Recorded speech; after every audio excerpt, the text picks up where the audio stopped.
What a day! What a lovely day! Welcome to Flat Earth Debate. I'm your host, Nathan Oakley, and if you are new to this channel or you have not done so already, be sure to subscribe and hit the bell notification icon to keep up to date with the Flat Earth Debate. If you would like to support this channel, there is a super chat that runs alongside each of the shows while they're live, and a link in the info box below this video once the video has rendered. But most importantly, if you would like to join the discussion, simply mute the page you are currently watching, then click the link in the info box to join the discussion and express your views on the shape of the Earth. There are a couple of rules in the Hangout. Number one, please don't swear. If you do, you'll be ejected, and if you are, please don't try to rejoin the stream using sock accounts. You'll be warmly welcome back on the next stream. Please also share the show, as sharing the show increases the live audience, of course, but this in turn increases the chances of a more diverse panel. So please share the show. And one last time, if you're new to the channel or you have not done so already, be sure to subscribe and hit the bell notification icon to keep up to date with the Flat Earth Debate. Now we are joined by Ranty and Arwin. How are you both doing, gentlemen? Doing fine, thank you. Good afternoon. Doing great. Excellent. Is it afternoon for you, Is it what, sorry? Arwin? Is it afternoon for Arwin? Yeah, he's an hour ahead of us, isn't 12:46. Ah, right. Still morning for us. he? Yeah. Oh yeah, that's true. Yeah, Arwin's up later than us in the evenings. When we're chatting till all hours, Arwin's up later by an hour. Yeah, I stay up pretty late, but try not to do it too badly. It's not very healthy. Nope. So what's new, Arwin? Anything? Wow, haven't you seen? Buy the No. T-shirt. Buy the mug. That's not really Flat Earth news, though, is it? Nah. I guess no. It's not any new flat Earth measure detail. Nope. Oh yeah. Wait. The whole rocket thing. But yeah, is that news? I don't know. Which It one? The happened, Mad Mike like one? Sunday or something. The Mad Mike rocket launch? Hmm? Which? Yeah. Apparently he did it after all. Yeah, we covered that a couple of days ago. Yeah. So I had a it's not newspaper really article. new, but The I magazine, or not magazine, it's like a condensed version of a broadsheet, but the I newspaper covered it, which is fantastic. Which is, the sole purpose of that was to have newspapers taking pictures of a rocket launch. How well the rocket launch went was irrelevant, as long as it got off the ground and newspapers took pictures of a rocket with Flat Earth written on it, and he didn't die. That's all that really mattered, and all three were ticked, all good. three boxes. It's So good that he excellent. didn't die. Very good. That would have been very bad. I mean, he was stretchered off at the end and said that he would be in a lot of pain at home the next day, but as far as I know, he's all well and, considering he's been half a kilometre up in a steam-powered rocket, he's done pretty well. Sorry, it is funny because it's so bonkers, really. It's bonkers what he's done. I mean, Would you get in it and do it? The older generation will remember Evel Knievel when he did. I think he did the jump over the Grand Canyon in a similar type of rocket, steam powered. Yeah, did he die though? Doing that? No, I know he died no, doing he didn't die. one of his stunts. Evil Well, Knievel? Yeah, Didn't last do- time I checked, he may have Even died in the Knievel last couple of did years, bike but jumps. he was still recently very much alive. I remember Richard Hammond did an interview with him. Don't meet your heroes was the outcome. Didn't Knievel do bike jumps? Yeah, he does. He's a stuntman. Like Mad Mike. It's probably one of his. I have no doubt that he's one of Mad Mike's main inspirations. Yeah, daredevil, stuntman, whatever you want to call it. Yeah. But yeah, as I say, all that matters is that Flat Earth, or research Flat Earth, with the first rocket, went on the side of the rocket and got photographed and made it across the pond to us. So it's made it into the mainstream media here. So that's a success. Yep. No other way to describe Oh, it. it was everywhere. Saw it on Russia Today. Saw it, other articles. So yeah, that type of thing. However silly it may seem, it spreads to everywhere. It's like an attention grabbing thing, and it works. So it's funny. And How do then, you of think, course, you see the chat comments filling up with Glober stuff, saying how silly is it, but oh well. So you've got a new venture going, haven't you, Nathan? New venture. I've opened a shop. Yes, indeed. It's a bit Yes. rough around the edges at the moment, so I hadn't intended to actually talk about it on the shows until I've got it a bit more polished. But yes, it is there. So it's a coming soon, is it? No, it's there. I've got it functioning. It's just a bit bare bones, so it's not something I'll promote probably for a while till I've got a few more products on there and done a bit more work on it. But yeah, there's a little shop, NO80. Yep. So now, guys out there, if you want to support the show, don't just only spread the links. Also, buy the T-shirt. Buy the Buy the T-shirt with the Flat merchandise. Earth debate, so people will actually see that T-shirt. It's like, hey, what is that? Yeah, Ranty helped design that. That's really cool. Eventually, I'll want one of those.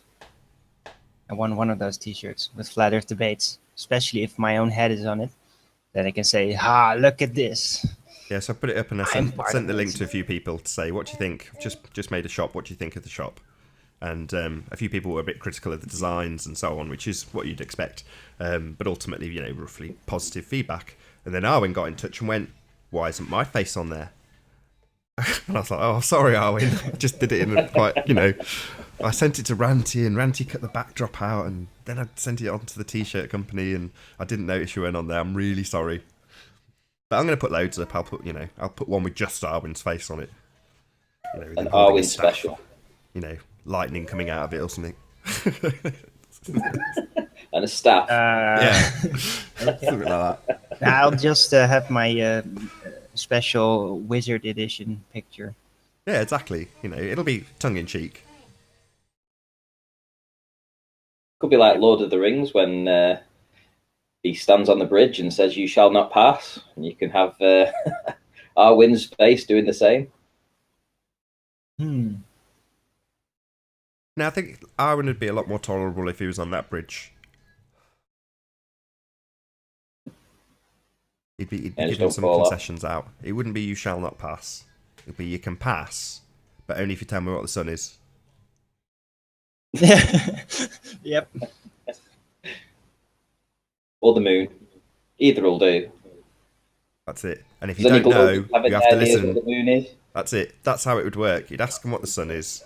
So Arwen's there and he's like, you're not necessarily allowed to pass, but if you don't know what the sun is, you've got to listen to my theory on what it is and recite it back to me. Or I'd ask him to explain how magnetism is created, and like, if you came from down below, then is there lava there, or is it all molten, or what's down there? What's causing all that magnetism? I don't think anybody knows what's beyond probably 10, 15 miles deep. I don't think anybody knows for sure what's down there because we haven't been able to drill that far. Yeah, it's the deep 8 miles. 8. Yeah, 8. 12k. I think. Yeah, that's it. That's all we've got. So Father Jack Hackett left me a couple of links. Thank you to people who leave links. I do actually look at them. But he sent me a link to some BBC article, and in the first breath, they were like, "We don't know what's below the crust of the earth. We've only ever gone down 8 miles." And you're like, "Thanks, Father Jack Hackett. Aren't you supposed to be for the globe side of the argument? That's the best link you've got." Them immediately declaring that they don't know. Well, I think what they found down there kind of went against everything that they had an idea of what was going to be down there. And when they got so far down, they found fresh water, I believe, was it, that was pouring into the hole. And that was kind of completely against what they thought was going to be down there. There could have been all kinds of things that they dug into, either fresh water, like the underwater layer, or they could have dug into a giant cavern of shale, or they could have actually bumped into a flexible under barrier, like the under barrier thing. Who knows what they dug into? It's classified, so nobody really knows. Last time I chatted about this was with Chris Monk, and I don't know how we went from the deep borehole to that video that showed a layer at the bottom of the ocean where it was like a very, like, it looked like a lake, had like cockles or something around the shoreline, and they tried to go down into what looked like water and they just bounced off it. Do you remember? Yep. So he was saying that he thought that, or Chris was saying he may be of the opinion that that might be a similar thing to what they found at the bottom of the borehole, an impenetrable layer, basically. Not that they were trying to drill it or anything, but it seemed to allude to not being able to get through it. Yeah, I think that's what they said. They said that the bit couldn't go any further. They tried, and everything just kept on wrecking. They couldn't get any further than the 8 miles. So yeah, well, if an impenetrable layer is what stopped them, then that would definitely be a good reason not to dig any further. Well, they were veering off. So there was 2 things happening. Again, this is from Chris's information that he gave me. The one thing was happening that was they were drifting. So they were drilling down, obviously, but they were drifting to the east in terms of the way the hole was actually going. So they were making no progress in that regard, and they were destroying the drill bits that just go through them. They just destroyed them. So in other words, they just weren't tough enough to get through whatever they were trying to drill through. So the very, very slow progress that they made, like I say, would drift. Bizarre. Yeah, well, drilling in very dense, high-pressure rock is extremely difficult. Has always been.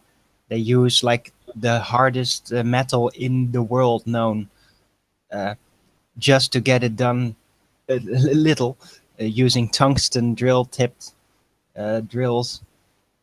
And still, even with that, sometimes it gets so hard that they just really don't know what to do with it.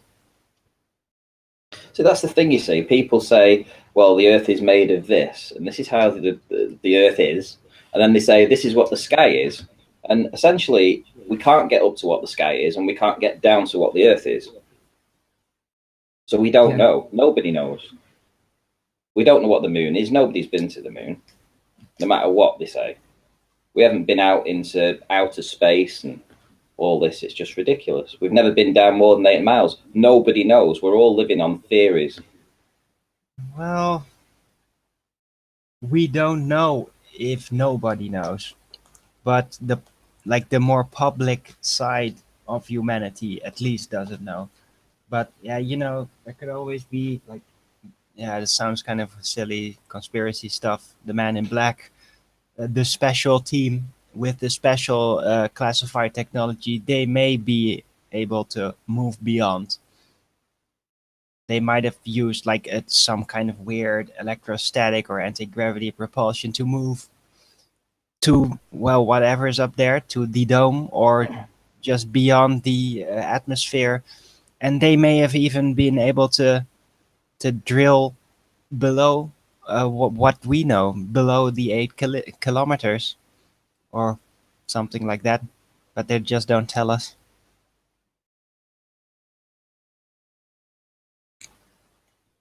I think we'd know. I think we'd know if they were drilling further than that. Well, not if they...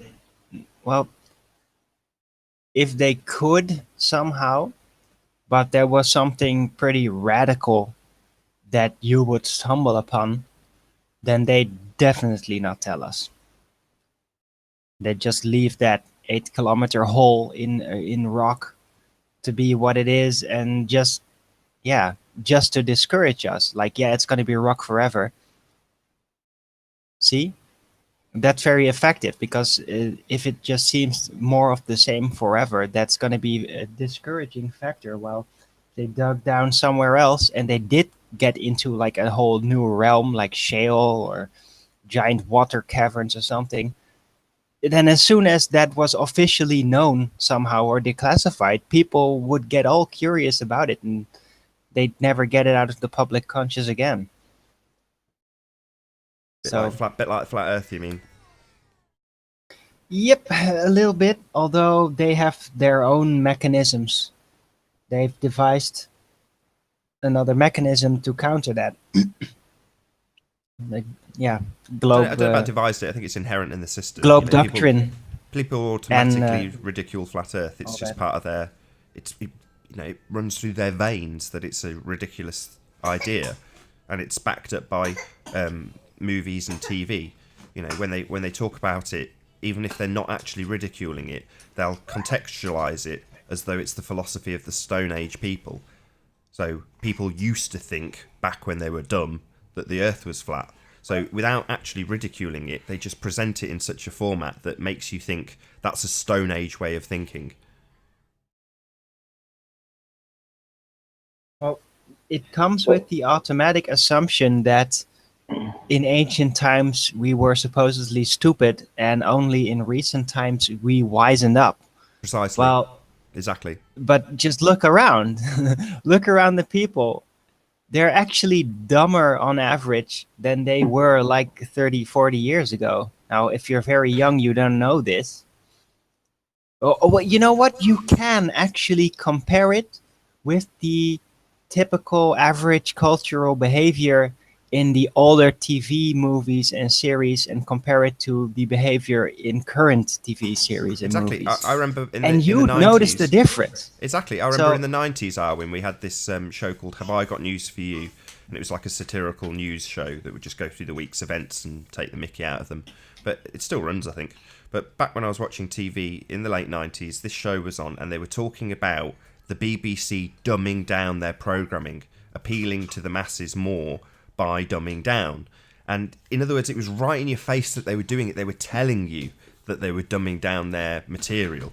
I very quickly lost interest with TV full stop, and have stopped watching it altogether since then. But ultimately speaking, I can remember them telling you that we are going to make our programming suitable for more stupid people, and less highbrow informational based stuff. We don't get as many documentaries like we used to get. Horizon. Do you remember Horizon, Ranty? Yeah. Oh, Yes, I do. remember all the great nature documentaries from the BBC. Like, we loved them in the Netherlands. They were like very, very favored type documentaries, the nature documentaries from the BBCs. I like always, oh wow, it's a new BBC documentary. Then it's gonna be quality, with quality spoken English, Oxford English, and everything.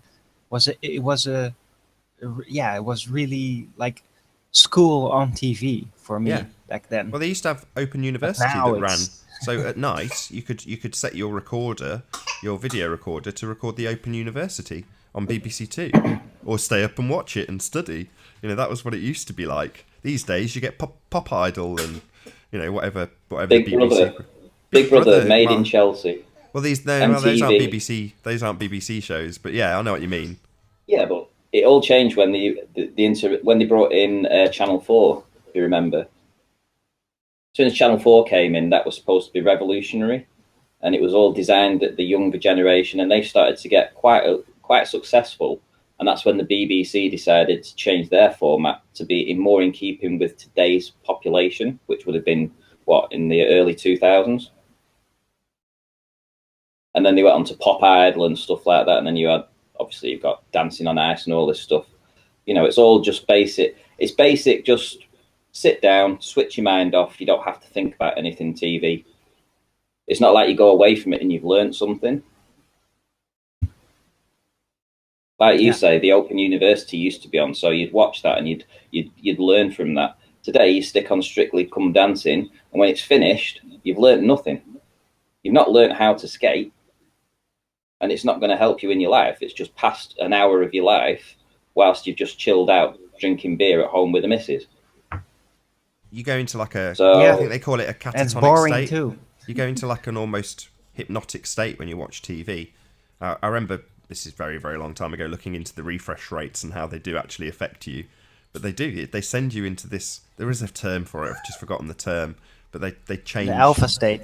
I think that's right. I was going to say something to do with alpha waves, but yeah, I think you're right. I think it is an alpha state when you're watching TV, and you literally, you kind of become switch very off. suggestible. You become in a dreamy state, and you'll accept suggestions much more easily without actually consciously thinking about it.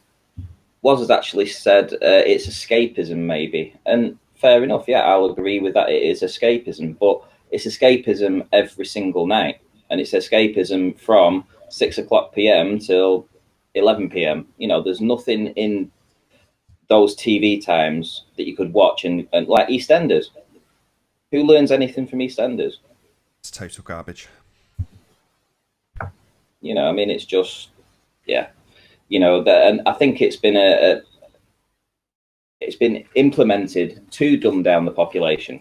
Like Arwin said, if you go back to the 1950s and you watch the films that were out then and how they used to, you know, John Wayne and all that kind of stuff, and how they used to act and walk around with suits on and everything, and then you look at today's guys with the caps round the wrong way and jeans hanging around their arse, you know, And the it's way a they completely talk, different world. Yeah, the way they and talk, the way they carry their facial expressions, that also, like, right, it used to be that very this is some. the old communication was very condensed, very detailed, like Yeah, I want with to talk about apparent that actually. hidden facial expressions. All that was very condensed and detailed and rich. And now it's just you just hang around like a slob, being very Yeah. basic, being very Well, overly simplistic. well, I It's want to talk about that because if you look back, right, if we go back to the Egyptian times and they had the hieroglyphs on the walls, and it says that nobody is able to understand these hieroglyphs, and it takes, you know, very educated people to decipher them, right? And that was their way of communicating back then. Then you had the written word, you know, English and all this kind of stuff.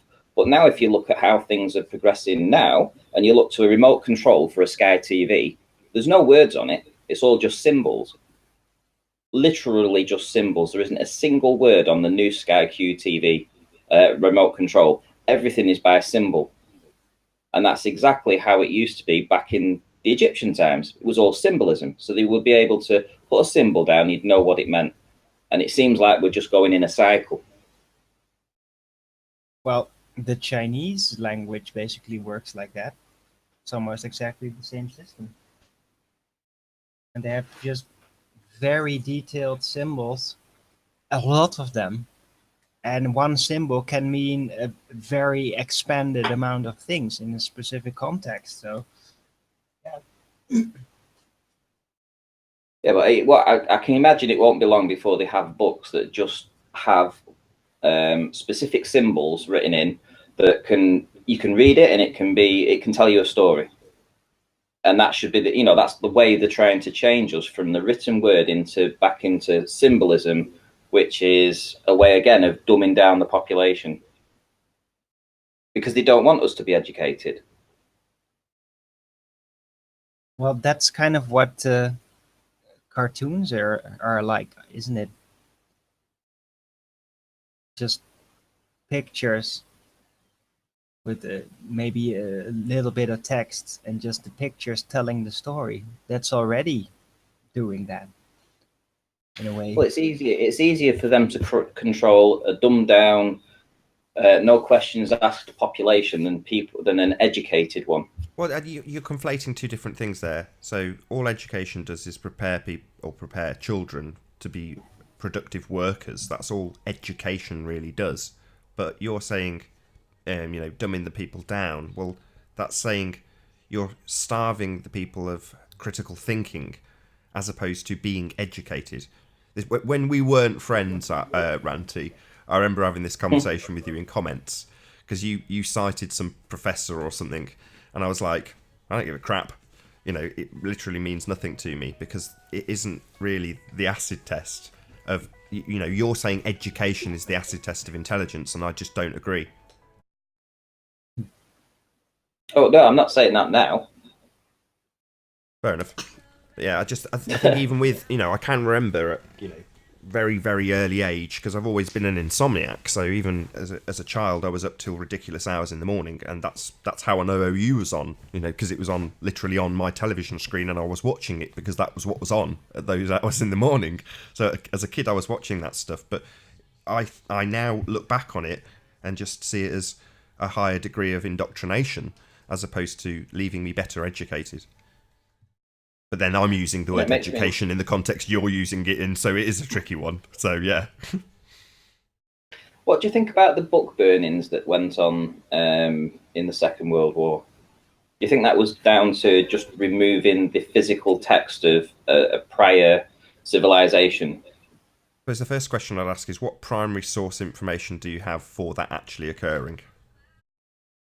Well, it was reported. Obviously, it was reported that there was Bibles being burned, right, and Jewish literature and stuff like this. However, I believe I know books were burnt, but I think it was probably just books that might have held information about our past that they were trying to get rid of. Obviously, I think the wars were used as an excuse But you're to going straight destroy into the a lot of the stuff. acceptance It's of the probably narrative. combined. It's a You're combined straight thing. into the acceptance of the narrative, and you said, you summed it up when you said, "I know books were burned." So I'll say this straight away: I don't know the books were burned. So that's why I said, "What's your primary source?" So if you said it's been reported, I think All right, I've well, seen pictures of that. we have seen pictures, Old yeah, photographs. photographic evidence, yeah. like pictures of Earth from space, you mean? No, black No, and white ones. yeah, Oh right, well that must be credible then if with they're in black and white. recognizable old buildings and old-looking people with old type clothes, all that. Yeah, it's my personal belief, obviously, that they were trying to just remove history, and it was one way of doing that. If you look at what Martin Leake is, he's on his own journey, and I think other people have been there before him doing this kind of stuff. But essentially, it was a civilization from the past that seems to have been erased from history. Yes. And I don't know why they would want to do that, but they obviously don't want us knowing about. Is it the Tartarians? The what? Yeah, that's Tar- one of them. Tartarian Empire. That's Yeah, what you want to exactly. meet. Nathan. Tartarian. Exactly. Tartarian. I'm sure it was Tartarian, I don't know like that one. Tartar sauce. Okay. Yeah, the Tartarian. Yeah, I mean, he talks about it quite a lot about this civilization that was around, not so long past either, and they were very powerful, but they've been erased from history. There's plenty of written documents about them in old texts and old books, old writings and stuff. But in general, the general population can't get their hands on that kind of information because it's nowhere to be found. I just said, Yeah. what is the Tartarian Empire to Siri, and it interpreted it as not a hairy empire. I don't get it. Tartaria, that's it. North of China. They had in Meekden. Yeah, he's just put I know them. Tartaria. They eat quite a lot of fish. I would have thought, I don't know what they would have eaten, but apparently they were very powerful. But we're not taught about this. We've never even heard of it. When Martin first spoke about it, I was taken aback and thought that can't be right. But it is there in old books, and for whatever reason, they don't want us to know about that. Probably Again, has something to do with the level of technology that they had attained. That's usually the reason. Like when an empire starts to reach out into like very serious high tech stuff, maybe not electronics, but for example, free energy level technology or anti gravity type things, then they become inconvenient, and because the elite doesn't want the public to know that empires even far before us already had a technology level that we're not allowed to have. And I think that's why they erase them from history. Yeah, it's very interesting. I find this stuff very, very interesting. Definitely, especially in the old writings, the old books, encyclopedias of the time, and stuff like this. It's and maps, really good. I do remember a couple of years ago, Jaron talking about some of the oldest books he had were less than 300 years old. So he had very little actual first editions of things that were claimed to be, hundreds, if not thousands of years old. And you just don't have original source material for this stuff. It all only dates back a few hundred years at best. That's it. I mean, how is there no information beyond that sort of time? If you maybe 400 years ago, you'll probably get the odd Bible that you can find from 600-700 years ago. But where's all the literature gone? Vatican Library, maybe. Sorry? Maybe in the Vatican Library. Possibly, yeah. You know, the Roman Empire, you know, they never really went away, did they? No, that is the Roman Empire. Yeah. I think we're still under the Roman Empire, to be fair. Yeah, I agree. I think so too. As long as we're Certainly we under the are as globe, Brits. then we're definitely under the Roman Empire. Yeah, the Queen is definitely subservient to the Pope.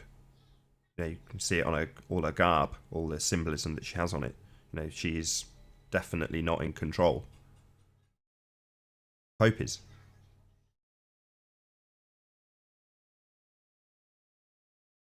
Or again, the Pope is, but he's also answerable to somebody else No, above he them. is. No, he's God on earth. He is, you know, God's representative in flesh here on earth.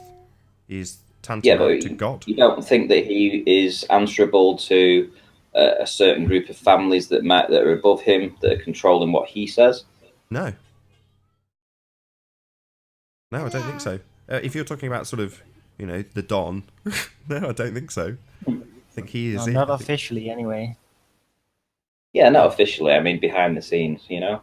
I don't Yeah, think of so. I course, think but you've. then there's the He's the Black face. Pope and the networks behind there. So, But this that's is where all it. official. This is where it comes down to: do you believe in a faith or do you believe in science? Because science directly contradicts faith and God directly contradicts science. So how there can be a happy medium between the two, I don't know. Well, there is. Just No, listen to a I bit of think Jaren. it's Again, controlled opposition. well, just no. You need to listen to a bit more Jeranism in that regard because you know, or just listen to the interview I did with him, and he explains in detail how he went through a Jesuit education system. You know, he was taught by priests, and he even, I'm sure, he was a clerk of some description, working directly for a priest at one stage. You know, in an administrative capacity. You know, dealing with people who were coming in to see that priest. But in any event, what he was explaining was that. Why am I getting a bit of buffering? Sorry to the audience if you're getting a bit of buffering. But yeah, he was explaining that even with a Jesuit education, you still absolutely get taught the sciences, in quotes, by the priests. So they expect you to take one or other path, either a religious path or a scientific path. But the education system is a Christian-based education system. You know, think back to your Church of England school, primary school that you no doubt went to. I don't know about you, Arwin, but certainly you would have, Ranty. Yeah, but I mean, you know, I mean, how can you have God made the earth and in the same breath say there was a big bang? I don't know how. Well, it's obviously a contradiction, but they still teach it. And then science says that we live in a ball, and the earth says, the Bible says we live on a flat plane. So, I mean, there's so many contradictions that they're at direct opposites, and I don't know how they managed to juggle it. I don't. And I think that's what it was. If you went back 300 years and you asked people, essentially there would be a lot of people that would be very religious, and science was heretic. You know, it was you know, you was if you talked about science back then, you know, you were against God, sort of thing, and that wasn't allowed. But somehow that changed. As I say, it's You definitely know, a Christian-based system. You know, a lot of, you know, you've still got gods in the heliocentric system, even in the title itself. So, you know, they are very much intertwined. I think one is just the evolution of the former, but they're all referencing the same things, the same planets, the same stars, both Christianity and heliocentrism. So, I don't know, mate. I just think they're one and the same thing. It's just, excuse my language, but it's the same piss in a different bottle. It absolutely is. That's what they always were. I think that the Roman Empire were the ones that invented pretty much, or they were the original keepers of the concept of the outer space and and the and the planets and all that. That's where it came from. That's what their gods were. Plus, if Really. you've got both sides of the coin being covered by the same people, it's like having a controlled opposition. You know, if rather than having someone else educate you in ways that disagree with your system and your beliefs and your faith and your doctrine, why not just have it under your own control and teach it yourself and intertwine things that are useful for you into that. So that's exactly what they did. You just control both sides of the equation. Well, that makes a lot more sense. Then you've got control, and you cause confusion along the way. The waters, though. Say again? Isn't this where you muddy the waters? Not if you've got, not if you've got complete control over it. No, if you've got complete control over it, then you control it, and you keep the people who you're, the end result might be muddied waters for the individual who's receiving the conflicting information. So someone like my uncle, who's a pastor, and he's debating with various different, atheists about how the creation began. The Big Bang thing that you speak about is the thing that he's now studying when he's looking at quantum physics. Well, he's looking at those things because he's, in my opinion, left with questions that are unanswered or conflicts of interest in terms of what he studied as a religious man and what he's finding out in science. And he, through his education system, he's actually taught as a teacher, in Christian churches. Well, with his education system, it will also tie in with the conventional understood sciences. They are very much intertwined. But where there's conflictions, people like my uncle will try and investigate them. They won't just go, well, this is obviously all a nonsense because look at this confliction. They just try and quantify that confliction, but are left with some very serious questions. The most pertinent one being, well, how do you have creation? Is it out of nothing, or is it out of a man? A person, an anthropomorphized God. Is it because of that, or is it because of literally life coming into spontaneous existence through no control whatsoever, which is the atheist belief? So yeah, that's where you get to. But studying to find the answer to that is what he has spent the majority of his life doing, my uncle, that is. And ultimately speaking, the same principle applies. When I came to Flat Earth, someone in the chat said, Nathan's second video log, he declared to be a Christian. Well, like most people, I've had a very Christian upbringing. My uncle's a pastor. So when I came to Flat Earth initially, you do some of the research, and it lends itself to a lot of the ideas in Christianity. So that also is another way of controlling the flip side of the coin. You've gone away from scientism, and then they bring you back into Christianity. That's the way I see it. So it works both ways for them if they control both narratives. So yeah, it's one of those. It's a very good one. That they intercept you as soon as you go into one of the paths. And they're both their intercept paths. You, so exactly. I was going to use the paths example. So if you say, okay, I believe in the ball, then they're going to like, oh yeah, then we have all this science for you. This is what it's really, this is what it is. And we got all these scientists and the consensus. And if you say, okay, now it's flat, then the Christians can come to you and say, okay, in that case, you have to believe the word of God. And all of this and all these details about how it supposedly has happened, or you're going to be a heretic. Yeah, but both the information deliverers are priests. So we had a guy on pretending to be from Iraq. I don't know if he was or not, but he said, Allah said that the earth is laid out like a carpet. And it's like, okay, so if Neil deGrasse tells you that the earth is the shape of a pear and you reject it, do you then go to the word of a man in a book and accept that? Well, for me, of course not. Neither are valid. But for a lot of people, they go, that this invalidation of the scientism that we are stuck with as an accepted rhetoric means that if that's invalid, then the biblical rhetoric is valid. And it's like, not for me, it isn't. There may be some... It's a mind trick. It's a mind trick, you get two choices, and it suggests that one has to be correct. So that if one is wrong and you feel that they're wrong, then psychologically it is automatically suggested by nature that the other one must then be correct. Yeah. And it's the non-adherence to being able to say what Ranty said. I think it was you, Ranty, right at the beginning of this show. You said, we don't know what the moon is. We don't know what the sun is. Well, people generally, forget the elites, but generally don't like not knowing something. Especially something that's quite a big part of your world, like the sun. An acceptance of not knowing what it is leads you to critical thinking naturally. Well, what might it be? Well, straight away, you've got a head start over the indoctrinated masses if you start asking questions like that. It might not lead you to the answer, but it might lead you to different paths that aren't controlled by them. So they've got to have an answer. God put the sun there. What you say? The biblical, all the Christian people convince you not to look at it, and where'd you fall? Well, science. It has all the answers. The sun is, a burning ball of gas, and it's 97 million miles away, or whatever they put it as, 96 million miles away. So they've got the answer covered.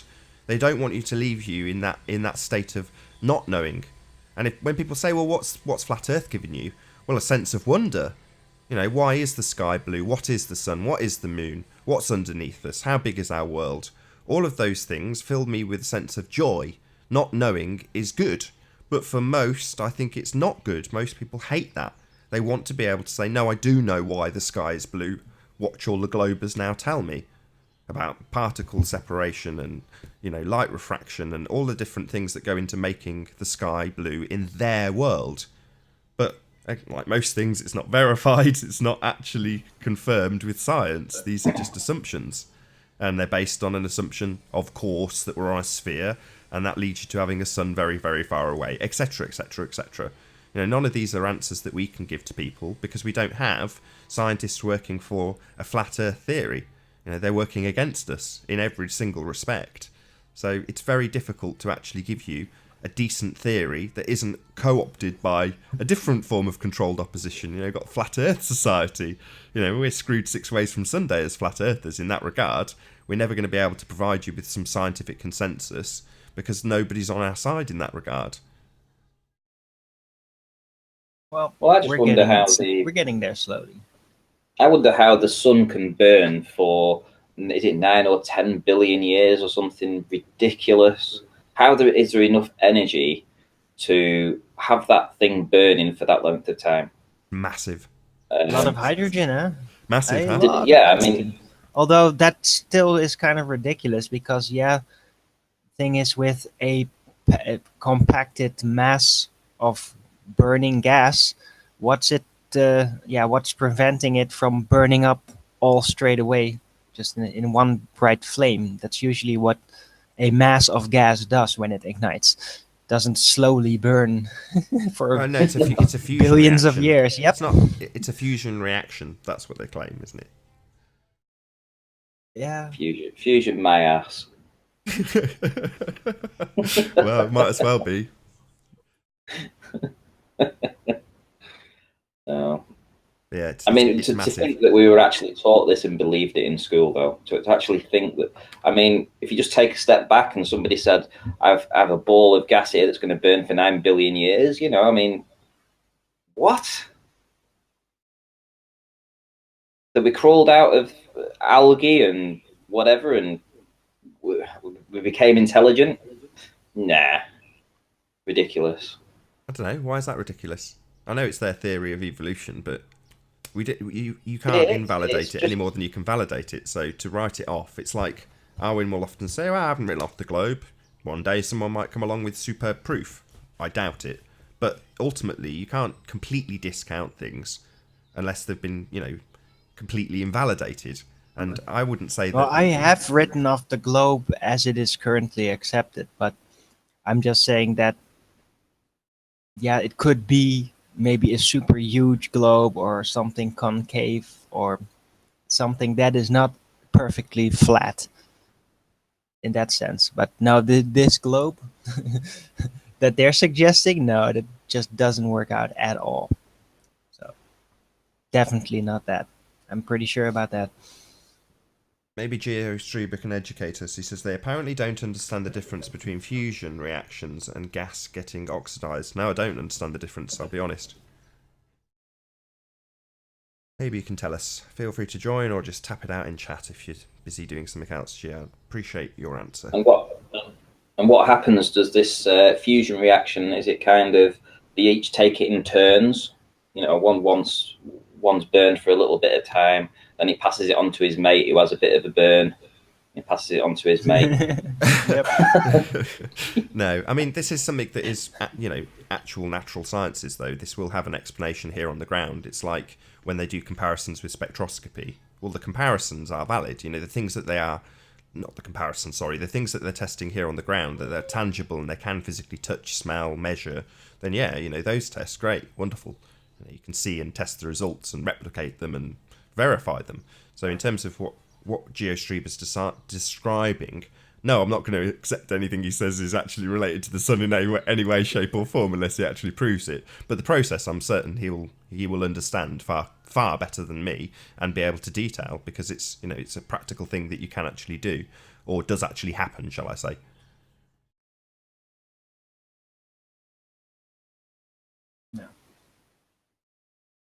Yeah, but I mean, to be fair, that could just have as much validity as saying that it's the fingertip of a giant ogre, and we just don't see the ogre; we just see the fingertips, Cool. right? Literally. No. And we could say that, and we could say, and that's our proof.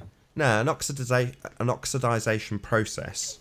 You could replicate, test, validate. Ogre's toes or fingers, you couldn't. So, although no, when you're connecting it to the sun, then yeah, because you can't verify any of the stuff that you've made happen on the ground and the processes you've demonstrated on the ground are happening on the sun. So from that perspective, yeah, That's you're what I'm right. saying. Could be Hey, anything. Randy, you know what it is?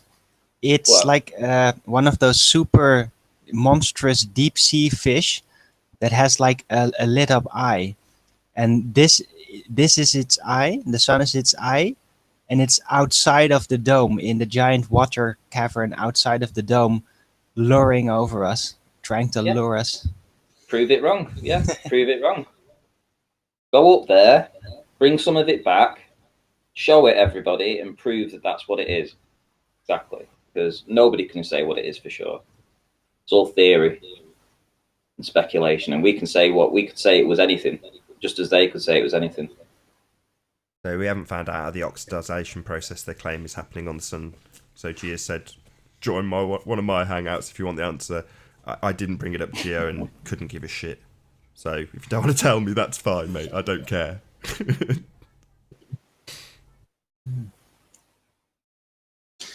Well, about the sun, even before I became fully aware of flat Earth, even then I had severe doubts about the whole concept of it being burning gas, whether it be fusion or however that's supposed to work. Because of, well, even in their CGI, I now presume it is CGI, there's this weird thing where during some spots, in the so-called close-ups, but even just at actual observable sunspots, that there would be black inside, like there's almost like a black hole underneath that layer of fire type thing. And all of that always made me very suspicious that it's not really what science was suggesting it is. And eventually the electric universe theory gave me a whole new perspective on the concept of the sun, that it might actually be a ball of gas. That's what I presumed back then, that may be lit up by the energy in the universe. Yeah, in that sense, it's like an outer space universification of what is here, like the ether energy that is in the air right here. That the concept of the electric universe was basically in the entire outer space cosmos, and that the electric crossing points would then light up the gas like a light bulb in the sun, and that would cause it to actually burn, like it was lit up gas instead of burning gas. I thought that Sark's theory cool. was much more plausible. Arwen, do you want to answer Sark's cool? Listen to how stupid they are. Yeah, we don't believe we live on a spinning ball traveling through space. We don't believe we're stuck to it through gravity. We're stupid, aren't we? Because we believe that we don't spin at 1,000 miles an hour. You Burke. No, we're Sorry, stupid Arwen. because we're so stupid. We're so stupid because we can actually admit to ourselves when we find holes in the big theories, and we can't get over those holes. We can't just pretend like they don't exist or fool ourselves that there must be some reason why we think it is like that, but that we're just not in the know enough to actually know why it isn't like that. That's what they do. That's what the ballers do. They just mind twist themselves into ignoring the disproven details in their model. It's a religious belief. How does the sun go to sleep? The technically saying that the sun is going to sleep, right? So we're going into a cooling down period. But how is that possible if what they're saying is it's burning X amount regularly? How's it going to sleep? And how does it wake up? Is it a living thing? Is that what they're trying to say it is? No, You know, I think that whether the sun be an actual physical phenomena or that it's purely holographic in nature, whatever is powering it, what is causing the light to emanate from its direction, I think it is electrical related. I think it has to do with the ether, that it is the sunlight intensity is powered by the ether somehow. So that's what I was getting to with the whole electric universe theory. I think there is some validity to that, despite not, yeah, it not being the heliocentric universe concept, of course. But I think that the sun is electrical in some way, and yeah, it's weird that Anthony said that he seemed to see a grid when he was at St. Bees. He stayed over, and it was a really dark night. And when he looked up, he said that him and his partner both saw what appeared to be grid lines in the sky. And that would go along, I suppose, with the electric universe thing. If you think that it's on some kind of grid system, this holographic sun, holographic moon, it could be a tangible thing that's being moved on these tram tracks or whatever they would call it in the skies. Anthony knows better. He was talking to me about it. But how does that fit in with the electric universe? well, magnetics definitely fit in with an electric universe. So if if there is a track on which these heavenly bodies a track that they follow, then they could be suspended electromagnetically somehow, electrostatically. That is very much the circle-centric flat Earth with the more literalist heavenly body concept, the sun and the moon. I don't personally subscribe to that, but yeah, it kind of sort of can work out, although yeah, it doesn't really explain the gravity part. Although yeah, my model doesn't do that either, really. But yeah, What do you mean? What gravity part? yeah. No, if we get into that, then it'll be a whole different discussion. But Hello, Hi, Mark. gentlemen. hello. Hi, Hi, Mark. You all right? It's just that so many regular flat earthers then say, "Oh, gravity. It is not. Gravity doesn't exist. It's all buoyancy and all that, and Is it all buoyancy? it is caused by electrostatic electricity effect. It's like a form of magnetism." That's what they're basically declaring. But I completely disagree with that because of the very measurable nature of gravity, whatever it is, and of all things electrical and magnetic. It's just the patterns are so different, so in contrast with each other, that they cannot possibly be of the same origin, as it were. And I explained this in my hangout about gravity. So what have you got for us today, Mark?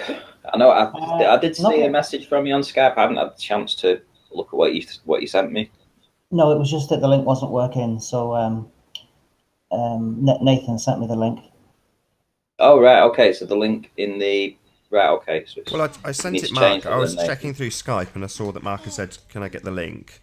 And the link that I've put in the info box below the video is the same link I've just sent to Mark, and he's used it to join. So I don't know why there's people in the chat saying they're having issues joining, Ruhif being one of them, but the link does seem to work. I've just sent it to Mark and he's joined using it. And it's the same link that's in the info box, so I don't really know what to say. That said, No, there's something not working I was on going to the say YouTube link. it does seem like there's some issue. I just don't know what it is, but occasionally Yeah. that happens with some of these shows. So hopefully Yeah. somebody will be able to join from the public link, but it's the same link. So Yeah. Right. Okay. Nice. Well, thanks for getting me in anyway. No, I've just been listening in while you were talking away there about the origins of the universe and life, etc. Is there only two options? Is there only the Bible's version and science's version, or is there another option? Oh, no, there can be as many options as you want. Well, no, You know, that's the good thing about having an open mind. Yeah. According to see, Quantum Eraser, no, there's go only ahead, two Nathan. options, Mark. So I'm going to go through this with Quantum Eraser hopefully in the next week or so. But yeah, according to him, there's two options: created spontaneously out of nothing, or created by God, for want of a better word. So that's from what Quantum Eraser said. But I'm just, putting that out there that he thinks there's only two choices here. Yeah, well, I can't accept either. I think that both of them are flawed. Yeah, I think I have devised a middle road in that sense, and that is that the design could be in the pattern of matter and itself, that it could have self-created by design.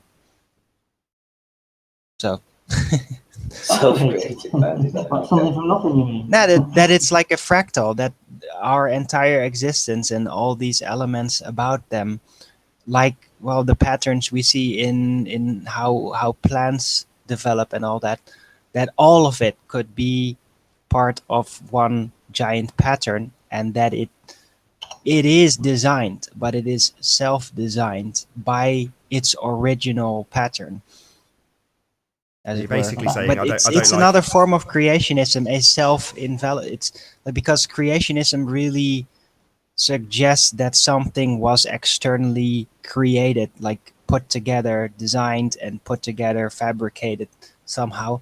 But maybe it did envelop almost out of nothing, but not without an intelligent design to it. But that intelligent design doesn't need to have been applied externally. It could have just been within the pattern of all things, within just the nature of physicality itself.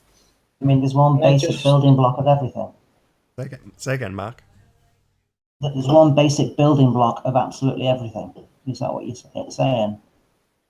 Well, I think to comprehend it, I guess it's more like a fractal nature of matter, that things would eventually.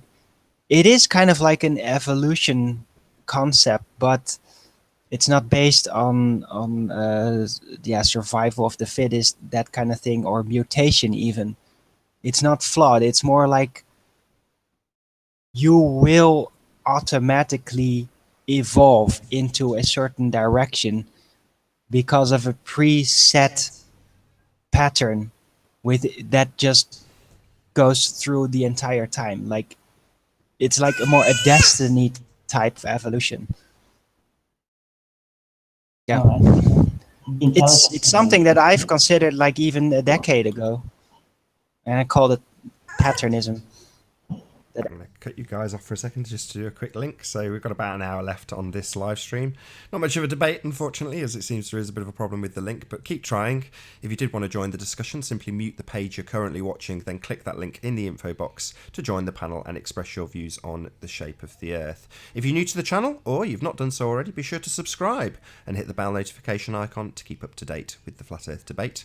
And if you'd like to support this channel, there is a link in the info box below this video once it's rendered, and a super chat that runs alongside these shows while they're live. Please also share the show. Massive thanks to all who've done so already. Sharing the show obviously increases the live audience, but this in turn increases the chances of a more diverse panel. So please share the show. And one last time, if you're new to the channel or you've not done so already, please be sure to subscribe and hit the bell notification icon to keep up to date with the Flat Earth debate. As I say, there is approximately 1 hour left on this live stream. And we're still looking for the curvature.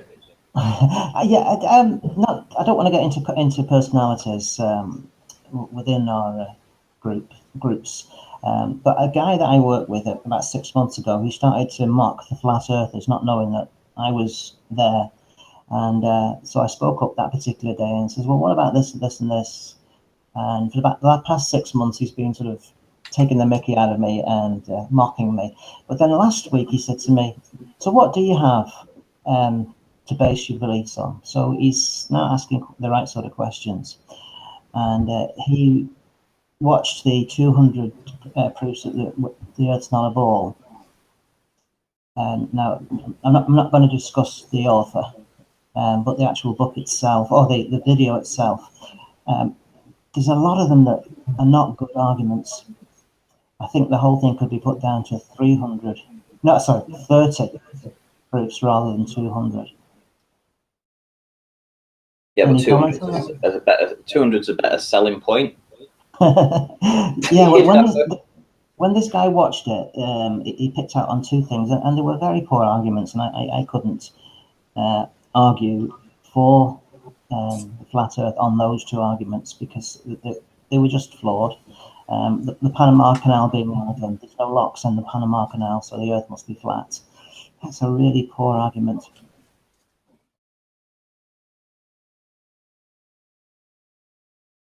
And the other one about rivers that are 3,000 miles long would have to go up and then come down again to the ocean. I think that's a very poor argument as well.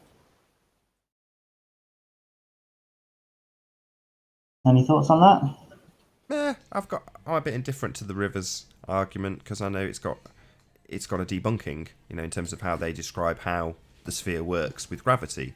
So yeah, I kind of agree with you because it's easily addressed by a glober, I would say. Yes, that's what I'm trying to say. Easily addressed. The only real arguments in the 200 would be seeing things from a distance that shouldn't be able to be seen, which is it's always been our position, hasn't it?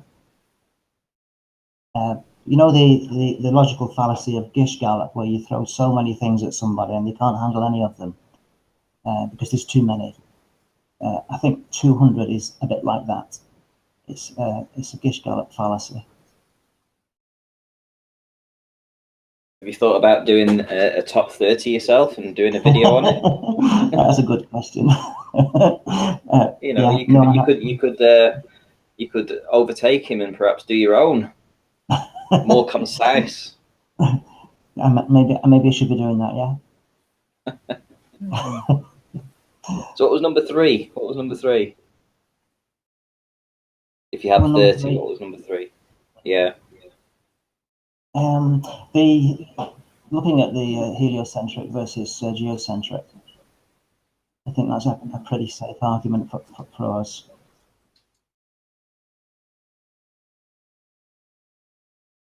So how would you address the globers on that then? This is the Morgiles argument of that you should never be able to see a full moon or anything close to a full moon during daylight hours. Are you familiar with that argument? I think Anthony's spoken to it me a few times. Yeah. Hello. Hello. Hi. So the link is working then? No, I'll put it in the chat. The one that Nathan just posted in the chat. Yeah, it's the same one as in the info box. Is it? Yeah. I don't know why. That's so weird. It was not working. It was taking me to a random hangout with no one in it. Yeah, it took me to a random one as well. Yeah, it's the same link. Maybe Google is dropping the ball. I've had it as well when I've tried to join people's hangouts from a mobile device and it'll take me to a room on my own. And you're like, what? But yeah. Well, I was doing this for my laptop, so I don't know if that's the bug. Or maybe the bug migrated to the PC versions as well. Or I've done something wrong. But as I say, it's exactly the same link. I've just cut it and pasted it into the info box. And then I've just cut it and pasted it into the chat box and to Mark. And so I don't know why it doesn't work from the info box. Who knows? Did you save it on your YouTube page? Me? Yeah. Or did you just put it in and not save it? Yeah, it's on the live dashboard, and as soon as you put if you do anything to it, it just immediately goes on the whirly whirl and then says save changes or changes saved. So yeah, it's saved. Okay. Anyway. So what are you guys talking about? Nothing much. Just having a general chit chat, I think. Well, what have you got for us? Maybe you can. So if I was to say to you that the globe is debunked because you've got things like the Nile River that flow in such a huge direction that they'd have to be flowing counter to the curve of the Earth. What would you say to that, Philip? What would I say to that? What do you mean counter to the curve of the Earth? Well, in some places it's like it's flowing uphill. I mean, is it flowing away from sea level, like flowing up above sea level, or is it just is it always going down in sea level? It's always going down towards sea level, of course. Okay, right. So then I don't really see an issue with that. Because like, it'd be weird if it was going like up in elevation, but like it's decreasing its potential energy, and the potential energy decreases in whatever direction decreases your elevation. Yeah, that was short and sweet, as I expected. It doesn't matter if you're on a flat plane or on a ball. Like if you decrease your potential energy, that's where water is going to flow. So there's no contradiction on either model. Yeah, it's not an argument at all, is it? No, not really. I mean, no, it's not, and to use that as an argument doesn't help the cause.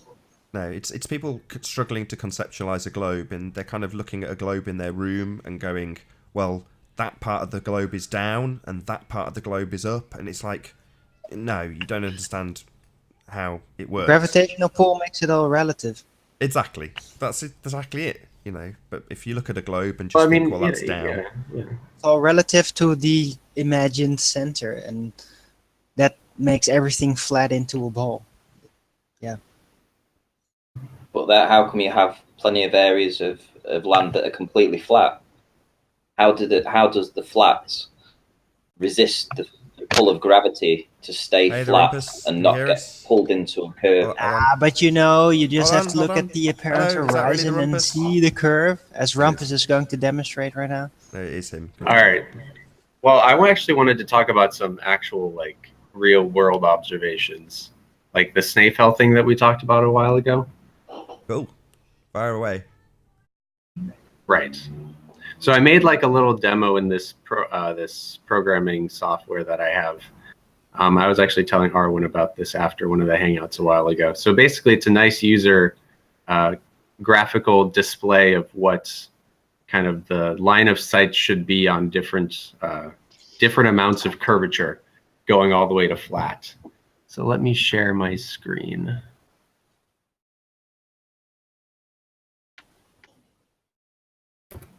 Okay, so basically what I'm showing here, can you guys see?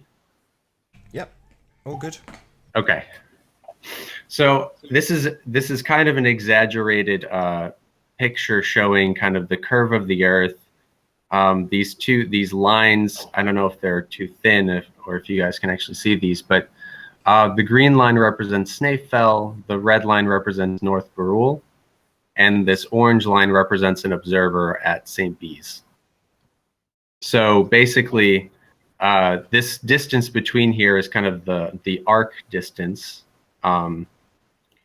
which is about, I think I measured it on Google Earth. It's about 55 kilometers between North Barul and the observer at St. Bees. And I was able to calculate basically the angle between these two lines here. So these two green, the blue lines represent the line of sight to Snæfell and North Barul. And so negative numbers correspond to the North Barul being above Snæfell, and positive numbers correspond to Snæfell appearing above North Barul, angle-wise. So if I were to take a picture, you'd see the peak of Snæfell being below North Barul. Does that make sense? It does, but I've just got one question. Is there any difference to street lamps looking the same as they go away from you? Yeah, this is taking into account perspective because it's the straight line of sight, and basically this is just showing the path that the light ray goes to the person. And is it tilted? How come you've drawn the light in a straight line? Your argument is always that light bends. Yes. Well, light bends if you're near the horizon. But I came on the other day and discussed and showed some simulation results showing that light does not bend if it's high up in the atmosphere. How high are we So- talking? Because I've tried to ask this question 100 times. Where does the curving of this light start? At what height? Give me a figure. At what distance? It's kind of a smooth. It's not like a transition. There's not like a sharp point, but as you go up higher, gradually the amount of bending gets less and less. I mean, I can show you a picture if you want. I've got a graph. Carry on with your diagram. So just Okay. just one quick question then. So over what is it, 30 distance? You've got half a degree. So is it? A green Yeah, line? it's really small, negative 0.01 degrees. So this is because it's so far away, and this is being exaggerated. So I can actually draw this to scale. Cool. And That's like probably more literally, useful. But yeah, you literally can't make anything out. So but in the scale drawing. here it is to Very scale. convenient. No. That's, What? That's reasonable that it's to scale. No, you can zoom. Yeah, There you go. Right, take your but- argument. Go ahead. Carry on. The question Yeah, I've so got this is just for demonstration purposes, so you can actually see. But these are the actual numbers, like the actual to scale numbers. Sure, but the Okay. question I've got is the two lines. So the two lines, one presumably represents the flat Earth, one represents the globe Earth, right? These two vertical lines. No. The Snaefell is the green line on the left, and the brown line, vertical brown line, is North Barul. Okay. So this is on a spherical Earth, and it's Gotcha. showing you the angular difference between, for an observer, at the right-hand side, that little brown line on the right-hand side, it shows Yeah, you the sorry. angular difference between Snaefell essentially and what North we Barul, did with showing the- you that North Barul is above Snaefell. Okay, gotcha. Yes. So the question Yes, I've got exactly. then, I just want to ask one Okay. question. So are they vertical? What, these lines? Yeah. They're actually tilted. It's because I'm squishing things, but yes, they're actually tilted that's back kind of why very I said it was slightly. good to see it in scale. But in terms of the way it's factored, these things are physically tilted. They're angling away, right? Yes. Okay. Yes. Yep. Fine. When I calculate these angles and everything, it's done in such a way that it's tilted. And Cool. so what I can do with this is I can play with the heights, right? It's kind of neat. So I can change the height of the observer, and you can see when I start to see Snaefell above North Barul, I can play with like the distance. Just kind of cool. And then I can also play with the radius of the Earth.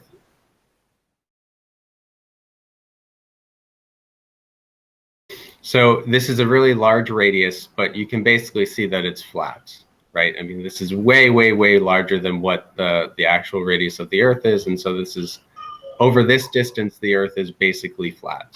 I see.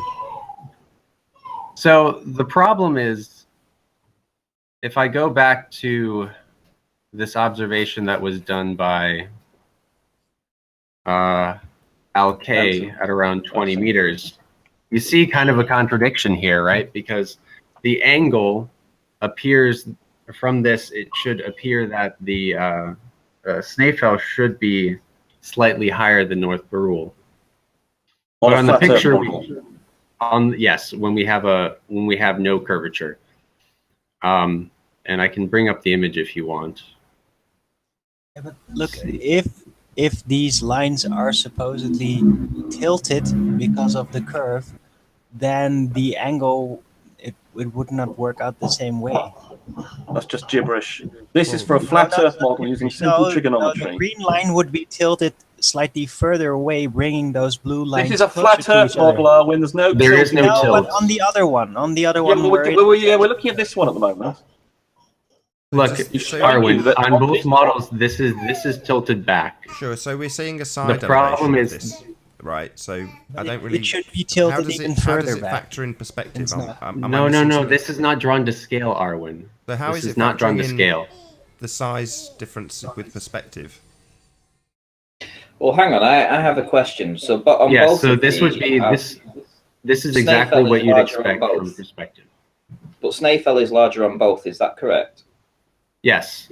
So my Right. assertion is that the reason why Snaefell appears below North Barul in the images is because of the curvature of the Earth. The fact that there's actually a drop. But is it below? But hang on your model, it says that Snaefell should still appear higher than North Barul, correct?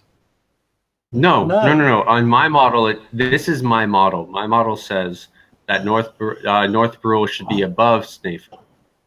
It's the angle to the observer. Okay, yeah, I see. I can see what you're doing. Right. Okay, fair enough. I can see what you're doing. Right. And the reason why Snaefell appears to be below North Barul is because I assert that it's being dropped because of the curvature of the Earth. So that's, if someone measures the height relative to here, they'll say, okay, this is actually, I think it's 621 meters tall, right? If I were to do a survey on the Isle of Man. But then when I go far away at St. Keys, because of the drop, Snaefell appears to be below North Barul. So what are you using? Are you using drop, or are you using the curvature calcs, as in what you can see? I'm not using any of those. I'm just drawing a picture here. This is just a picture showing.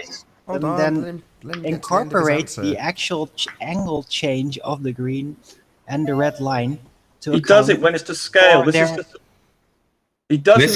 number is calculated to scale, Arwen. This is done with no, but they're standing straight up and not straight up. It's not to the scale center of the Earth, and they should be. And I'm that asking would what cause calculations that have you would used? cause the green line to drop even further. I'm asking what calculations you've used. Have you used drop?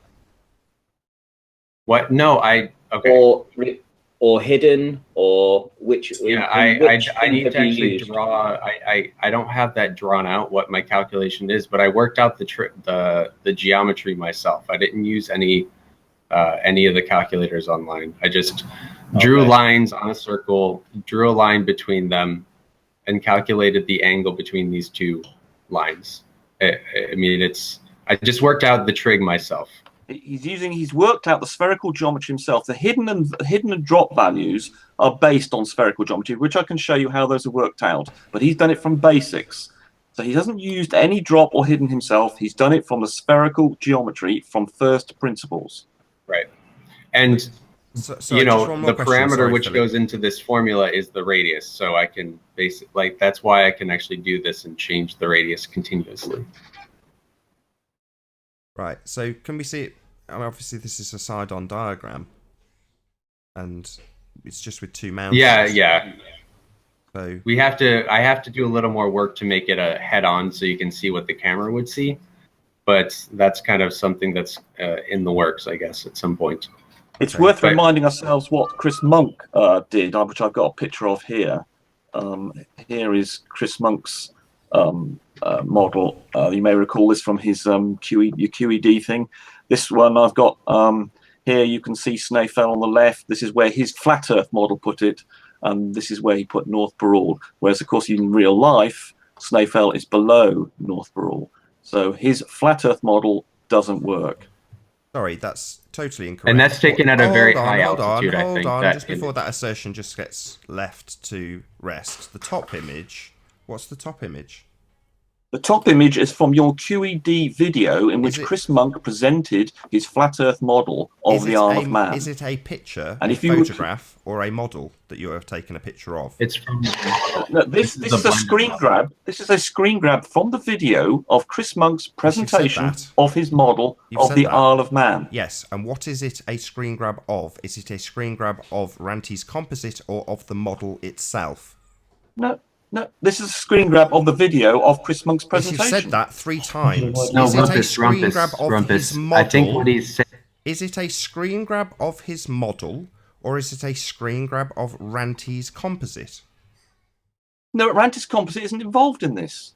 Sorry. So it's a screen grab. Hold on. It's a screen grab of the model. Look, there's 2 pictures here.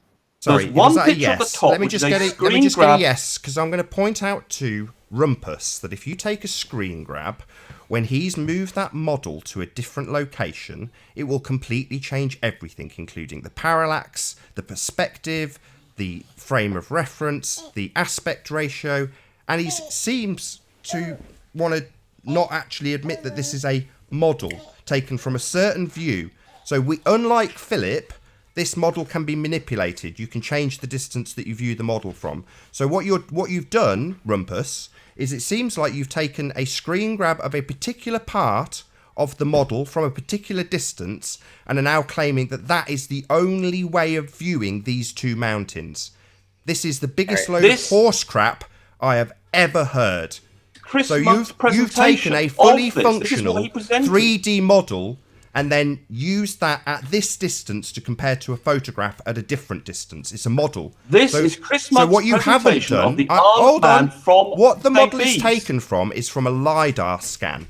So the model represents reality based on how it was scanned. So if you're going to say that the LiDAR map is incorrect because you've taken a picture of it, screen grabbed it at a certain point, and then compared it to a photograph at a completely different distance, what would be a fair comparison would be to take the same model and take the same picture of that model from the same respective distance. That would be a comparison, a fair comparison, rather than this absolutely fallacious screen grab that you've compared to a photograph. St. Bees. You can set the model to a completely different angle. Yes, but I could go and look at the back of the model and say, look, they're completely the wrong way round. The model's completely wrong. Look, if I look at it from completely the reverse angle, it looks totally wrong. Well, yeah, if you look at this model from the wrong perspective, obviously it won't match this photograph. From St. Bees. He said this is how it looks from St. Bees. Right. It's a model that is based on a LiDAR map. It's a scan of the land. Yes. So you're saying the scan of the land's wrong? No, I'll say it again. The LiDAR stuff is absolutely fine. And that's what it is. So you've taken a picture of a side elevation of a LiDAR profile. That's what you've done. This is what this is. No, I haven't. That's what this is. That's what Chris models. That's what Chris's model is. This is Chris Monk's model. Yeah, which is a LiDAR map. That's what the wireframe is. So when you say Chris's model, it's a LiDAR map that's been put into wireframe. Yes, but he put it on a flat Earth, and that's why it's wrong. Right. Right. He projected it onto a plane versus projecting it onto a spherical Earth. And that's why it's done wrong. It in both ways. Both were presented. Yes, and this is the flat Earth one, and it's wrong. Right. Well, I've got no way of verifying that from a screen grab, have I? We'll go and look at. Okay, go and review. Go. Yeah, you go and get it for me. You go and get it for me, mate. You go and prove it. So you don't even know, you don't even remember, even though it's been pointed out to you numerous times. I told you there's two models in that demonstration. You might have taken it from a globe model. You might be mistaken. Right, Rumpus? No, absolutely not. This is the part of the presentation that Chris Monk gave on the flat Earth model in his presentation. Just saying it doesn't prove it. So do you want to prove that that is actually the case? Do you want to take us to the timestamp? Oh, dear me. Okay, I will go and... In the meantime, I mean, you should have been aware. We've been saying this for weeks. I'm amazed you're stunned by this. Sorry, this is old news. Just pointed out that there's two models that are used, right? Yeah, and this, and if you'd used a spherical one, it wouldn't have looked like that. Well, we don't know that. You would have got it right. Establish it, do we? Well, unfortunately, didn't. The two pictures don't even look alike that much. Right. Yes, correct. The North Barul, just the outline of North Barul.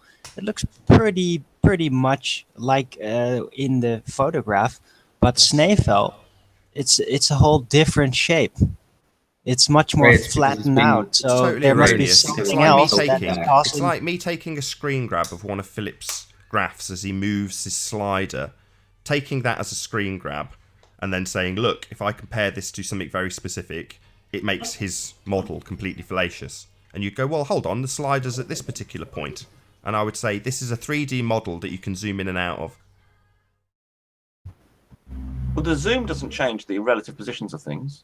Of course it does. You can change everything in the model. You can even change the type of camera that you use. You can even change the type of camera. No, the zoom shouldn't change the parallax. You can change the zoom does everything. Not change. You're like Ranty doesn't understand that moving towards the difference between zooming in and moving towards the object. You've just said you can't zoom on a model, and I'm saying absolutely. Not only can you zoom on it, unlike on Google Earth, you can change the physical camera that you observe it through in the model. It does not change the apparent position. Let's just ask Philip if he can do that. So in your model, when you're going to show us this front-on elevation, can you plot in what type of camera is used into this model, Philip?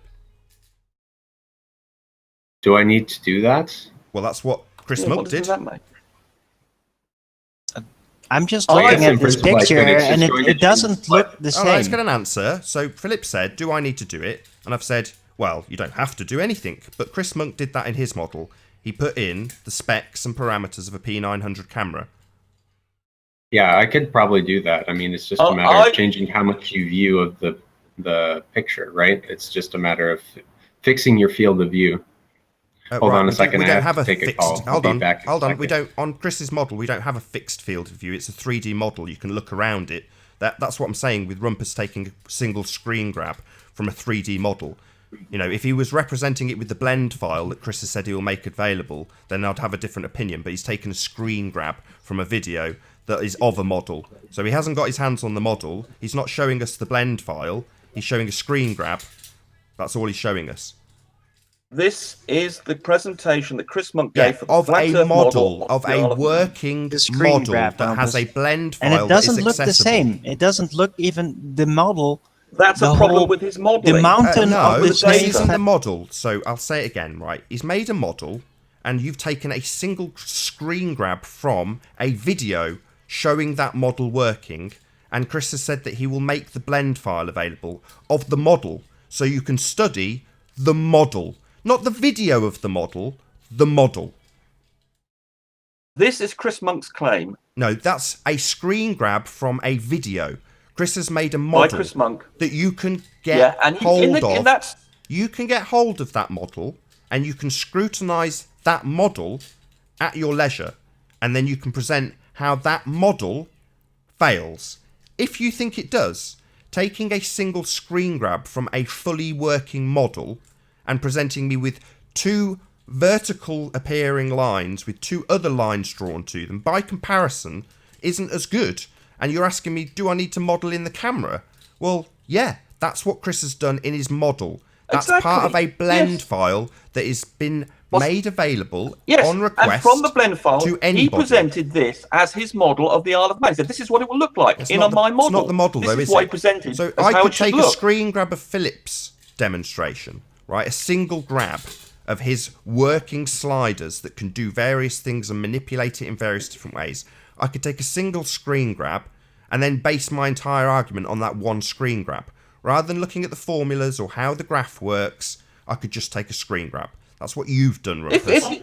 And we have a working blend file that you could access to debunk. Had to take a call real quick. If you want to debunk his What are we entire talking model, about? don't do it with a single screen grab. Nathan's gone Get down hold some of the very model. strange route. Well, get hold of the model. He doesn't. He seemed, Nathan, rather than me, it's a working blend file model, right? And you can access it. You just have to ask him, and he'll give it you. Now, if you don't know how to use Blender, that doesn't mean that I'm just going to accept you taking a screen grab from a YouTube video and then trying to debunk what Chris's model does. Okay, that's his let's claim. just focus He claims on this. Guys, No, guys, this come is on. a This screen is I grab. can't believe pointless. this. You're denying what Chris Monk has suggested is the case. No, You're denying I'm his saying model. You're Chris denying No, the claims he Rumpus, made in the point video. is that they A don't know model. what angle the image below was taken versus the angle at which the composite, the screen grab, was taken at. And so it's hard to make a comparison. But I have... Well, he claimed he Philip. modeled this. Thank you, Philip. It's hard to make a comparison because what Rumpus has got, well, we don't know this and we don't know that. Yeah, that's because it's not a model, is it? What you've taken, cherry-picked, is one screen grab from a working model. Yes, and in it, Chris Monk makes the claim that this is the Isle of Man Yeah, and the Flat well, Earth. unfortunately, that's just cherry-picking one screen grab from a working model. If you want the working This model, is what he said. simply get in touch with Chris Monk, as he has suggested anybody can do, get hold of the model, and then show the world how the model doesn't work. Right, Not how Nathan, your if I were to screen take- grab from a single video works or Nathan, doesn't work. I'm not If I were to interested. take the model, As Nathan, Philip's if just I were to pointed take his out to you, model, Rumpus, and then it's very Nathan, difficult if to I know were to the take angle. his model, It's very different if to I know were to the take his aspect model, ratio. It's if very I were to difficult take know his anything model, when and we've got an entire working model that you seem to want to ignore in favour of a single screen grab. Now, you've ignored Philip's criticism of that comparison, and now you're just jabbering incessantly. So, if you can try and button your mouth, maybe let Philip explain the work that he's done, because I've got considerably more respect for Philip than I do for you, Rumpus. because all you seem to do, or all you seem to be capable of doing, is continually chattering. So, yeah. Try and button it for a little bit, Rumpus, if you wouldn't mind. Are you denying his claim that this is what is the situation is in his model? You're This is saying not what he did.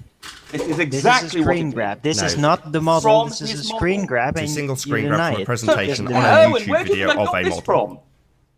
From a This is from his presentation, and this presentation. is not the model. This is a screen grab. From During his his model. presentation, Yes, it is yes, not his an model. official So what comparison do you think? to the What do you think picture the model below, of? because it doesn't even have to relate. You don't know the height, all of that Height of it's- what? of the model as Height the of the picture model. What are you above talking? is Oh, taken from. just be quiet. You're not making any sense. This No, is I am what Chris taking. Monk I'm making claimed- any sense. I'm what he making claimed perfect sense. in Just compare it his to the picture below. And you said, The Nathan, whole that it was a Snaefell mountain perfect, does not perfectly agreed Rumpus, can you correlate stop with talking the over shape people? to the And it picture Rumpus, doesn't. below. Rumpus, can you stop It talking does over not people? agree with Arwen the was in the photograph. middle of a sentence. Now you're talking over me. So just try and listen, then answer. Right. So the point is that this is a screen grab. That's not you listening to Arwen. That's you continually talking over him. Me telling you off for talking over him, then you starting talking again. I'll say it again. Right. Try and listen to what Arwen now says to you. Okay, I'll go give that a go. Right. If he can not. Okay, sure. Well, this screen grab you took from Chris Monk, you don't know the height, the theoretical height from which the camera is viewing that part in correlation to the picture that was taken below. And if you look at the two, then the Snaefell model picture there, its shape, it's not even close to the Snaefell picture below. that's Chris Monk's That's much problem. more flattened out. So that indicates that it's not taken from the same angle.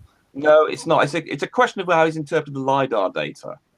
I agree that the processing of the shape. That's another reason to question his ability to do this properly, because it doesn't correlate as it should. But Well, then show Nathan us with said the this. model itself. Nathan said it was a marvelous. It was absolutely 100% correlating with the photographic image. Yeah, No, it does. And it no, we doesn't. didn't take that screen grab We and have say to- that it correlated perfectly. We said that Well, his in which case, model what does works it out, correlate but with then? you actually have to get it from the right angle to compare the two. It is from the right angle. It's from St. No, Bede's. no, you don't know the angle. You admitted to that. You don't from know the if right- it's it has to taken be from from the the right exact observer same height. angle. For a start, we're looking at a composite, right? So it looks like this is No, stitched together. no, What's this? not a This composite. looks like this has been stitched with this. So what do you mean? What are you Is this- referring to? This top picture. Which image?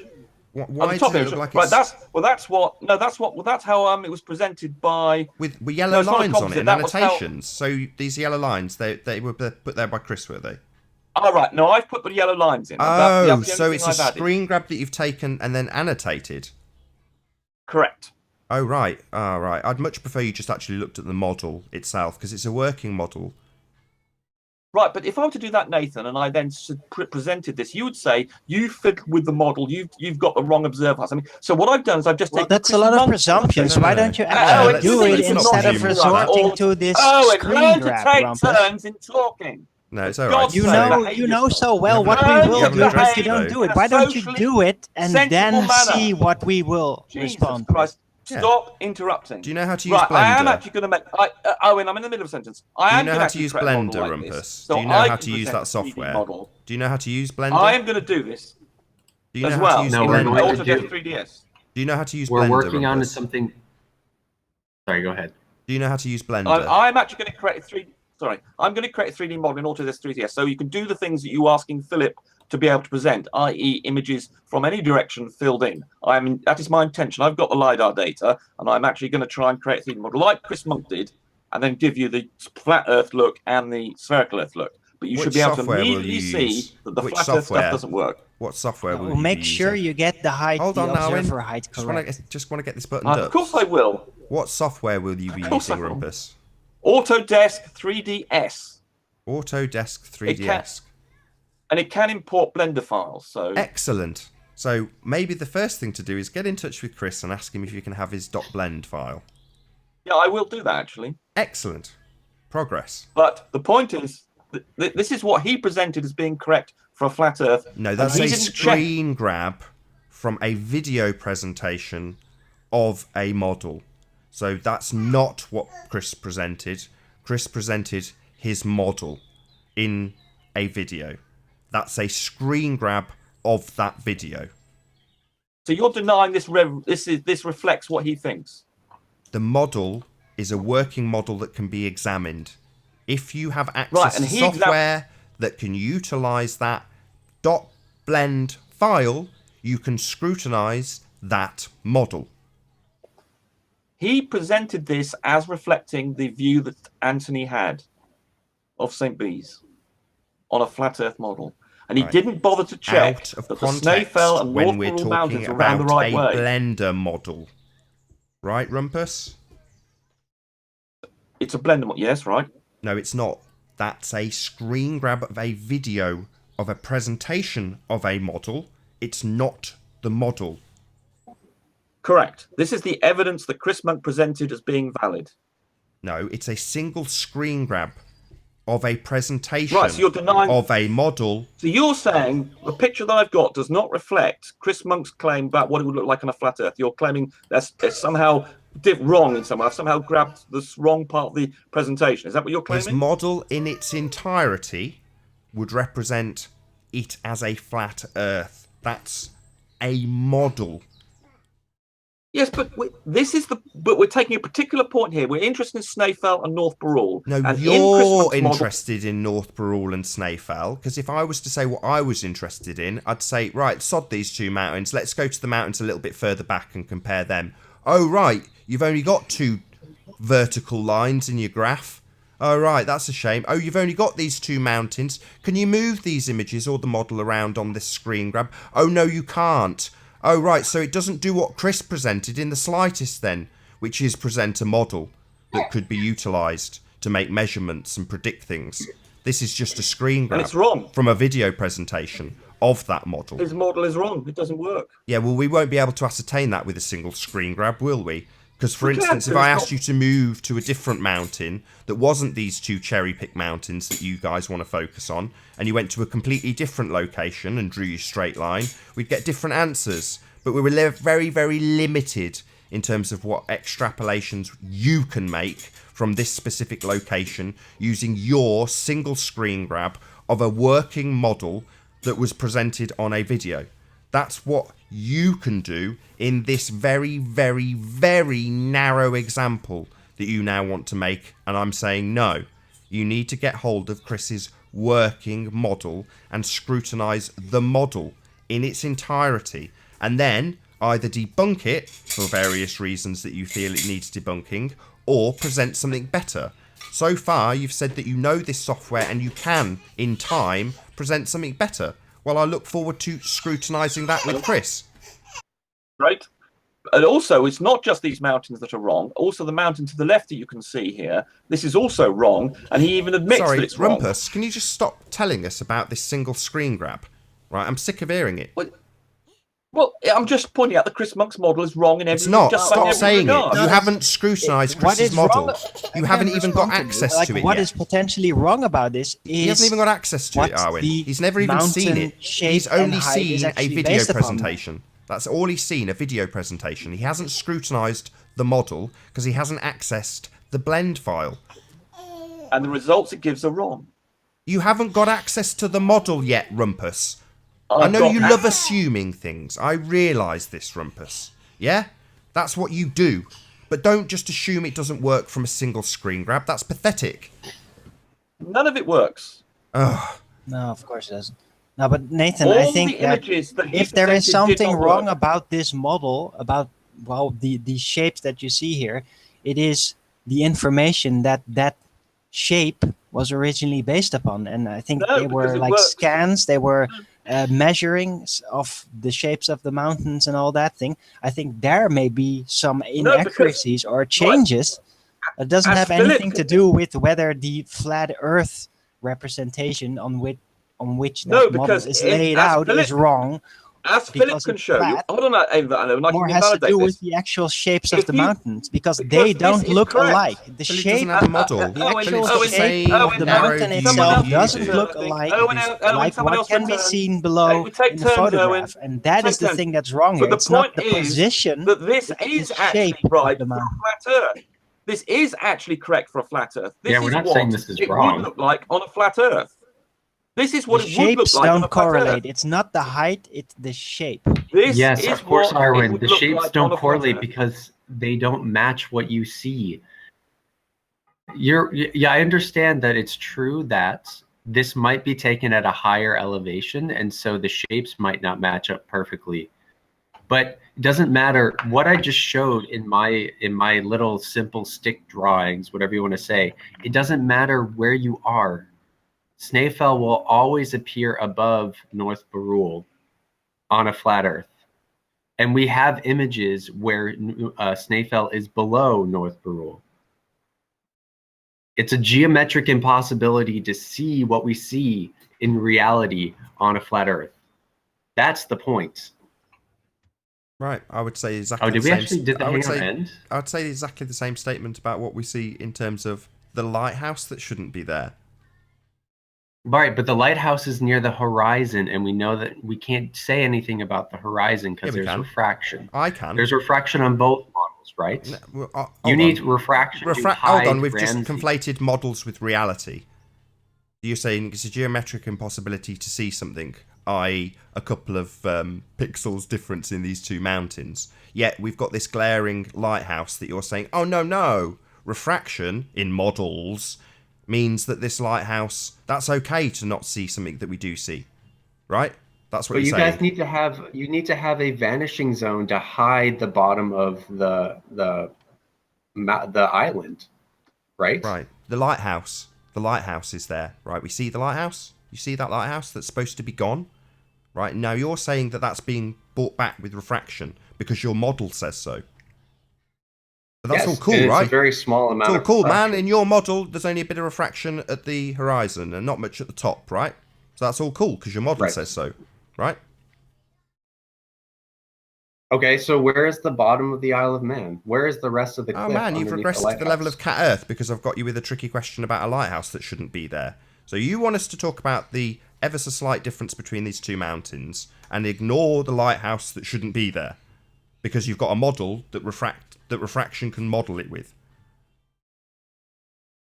Well, I'm just trying to understand the observation, right? Because the mountains don't match up and the horizon doesn't match up. And I'm just trying to understand why neither of them match up on Right. your model. I'm trying So to you want to go understand. back and you want to talk about the horizon and why we can't. I'm saying I have an answer for that on a globe model. No, I have I'm an saying answer there's a for the problem. You're saying lighthouse. there's I a have an answer problem. for the peaks. You're saying there's They a both problem match based on. exactly what the model predicts. You're saying And there's you a want problem. to say that it's a geometric impossibility, even though it's just a tiny amount of refraction. But you need a ton of refraction to push the entire island below the horizon on your model. Absolutely. So please try and demonstrate that. Show me what atmospheric conditions are required to make that happen. So when we modelled it, we didn't account for any refraction. None. Precisely. So now Right, you need but to there wasn't now you any guys need to necessity. move on Well, and say, where hold is on. the horizon? Why does the horizon not appear where it is in the picture? Well, Where's what Ramsey? refraction causes evidence? that to happen? Hold on. You're modelling this refraction without actually acquiring evidence of it actually occurring. So mathematically, you may be able to model refraction, but that's not evidencing that it occurs. It's just modelling it. Yeah, we know what. Okay, so We you're have saying that rock-solid refraction evidence. doesn't happen? We have plenty of rock examples solid of evidence. refraction. You can Right. model this in the lab. We take glasses of water and you can shine lasers through it and you see light bending. Right. Okay. So does that not mean that air can't refract light? Right. Although it's even though there have been tests under showing special that air hasn't. circumstances, Philip, right? It's not exactly So, honest hold on, because if hold you're on. going to So shine let's lasers just- through water, then there's also going to be glass containing that water. That's Right. So kind of a All right, under do I need to pull up the video showing the light bending down? No, I'd like you to The sugar explain water? why the lighthouse, under different conditions on a different day with different cameraman, appears to be the same. Why would that be? Because it's Right. This is because the horizon is an actual horizon caused by the bulge, and there's a slight amount of refraction, very tiny, because the weather at St. Bees is actually fairly stable. It's fairly consistent day by day. It doesn't change by very much. You know, you took it over a course of a week, and I imagine the temperature probably varied by, you know, maybe at most 5 degrees Celsius. And so the refraction didn't change by very much. But if the temperature changed by 5 degrees and you're modeling this on a flat Earth, the horizon should drift drastically between those days because of this vanishing zone depends very much so on what the temperature conditions are on an individual day. But it hasn't vanished. Where's Ramsey? No. We've got onto this lighthouse because we're asserting does. refraction. Everything Right? You're does saying display we've modelled depending on the refraction into our model, and including refraction, we bring the lighthouse back, but we don't have as much refraction on the mountains, and therefore, when you take straight lines, it doesn't match with a flat Earth, which makes it a geometric impossibility on a flat plane. That's what you're asserting. I'm asserting that for both models, if you go high enough, refraction doesn't play a significant role. Okay, but where it does play a role is where you've got this awkward detail of a lighthouse that's not on the horizon, it's above the horizon, that shouldn't be there, And but it's is. And it's also awkward for you because you need refraction to hide Ramsey. Yeah, but we do demonstrate that there is refraction in that image. It runs the full length. You can see where that refractive band runs the entire length of the image. Yeah, but it's Okay, very and that narrow. can't happen on a globe can't fit Earth. Ramsey in there. It's not that it can't happen on a globe Earth, it's just we can demonstrate that that is happening. And we can demonstrate there's refraction normally happening in the standard atmosphere. Right, on the entire Right. island. Show me. Right, hang on, guys. I want to interrupt here because you're talking horse manure, basically. You wouldn't- Absolute horse manure. Do you know how far North Barul is from the observation point? 34.8 miles. Do you know how far Snaefell is? Do you know 38 the miles. three Do you know the height of Snaefell, and do you know the height of North Barul? Yes. I'll tell you. Yes. North Barul is 1854 feet, and Snaefell is 2037. If you Yes. put it on if you work it out, Snaefell, North Barul will appear higher than Snaefell on a flat Earth. No, it won't. Yes, it will. I've just worked it out. Well, given the fact you can't do trigonometry, I very much doubt it. Really? Oh, Do you, I tell you what. drew Okay, a we'll go, picture. okay, let's do the Not the calculation wrong live. guy. I tell I'm you what, supposedly I tell you not what, I'll being get you to able do to it, and I can Okay. laugh at you when you do Okay, it. great. Okay, let's do it live. Share my screen. Let's Nathan, do it and we'll live. Go through Go this. on. Right. Okay. If I let's Let's do this live. Okay. Right. I am going to laugh my socks off.